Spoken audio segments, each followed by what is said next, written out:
Betul. Rumah habisan ke oleh tuanya di kulito barunya baca depan kamu periksa. Ya, ada masalah aku. Ya ku pun wahai itu kurang tu kulitonya enak tu pula.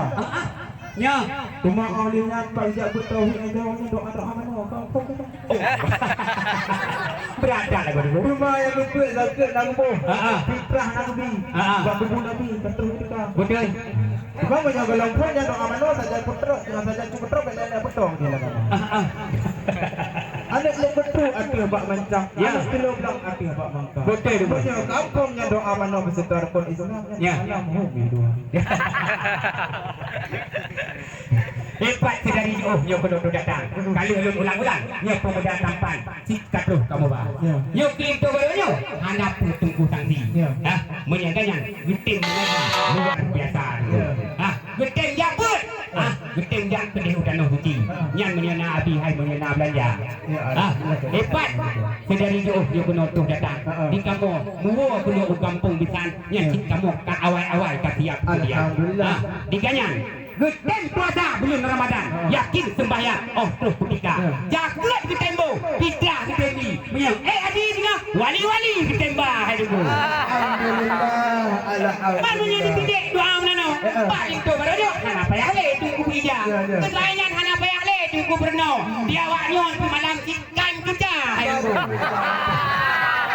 Memang luar biasa Tuhan di sana. Tapi kamu betul aku wahai Tuhan di sana. Ya. Kita betul dalam Tuhan balik tu dah. Bukan silah. Menya lagi yang hana pua suka.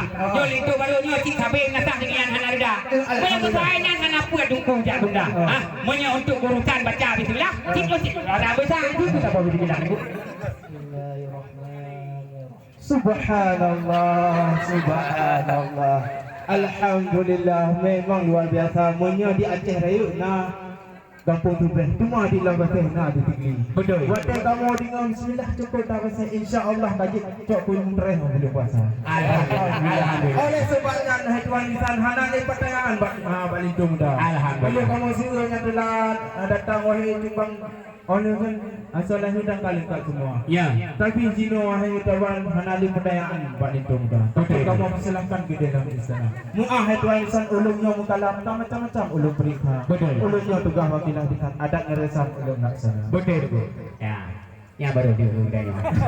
Pagi kita ada buka dan ini. Terima kasih hai kebisan.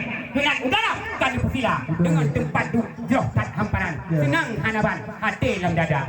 Ruak tukuhai lena sangka puyu. Ujung belabu lena sangka wela. Kamu rombongan Bandung ka habis dulu. Nah yang katrek truk roh pada mujun raya alam raya dulu. Lagak tukuhai karang berambut. Wate angin put mengpusing kisah. Rawa nak jadi ke. Kamu dilikut menang yang patut. Tun uri Tuhan. Assalamualaikum warahmatullahi wabarakatuh. Waalaikumsalam warahmatullahi wabarakatuh. Untuk selanjutnya yaitu di kedanya balik baru tempat alit tarian. Jadi kedanya 6 lapis di dalam dulu tadi.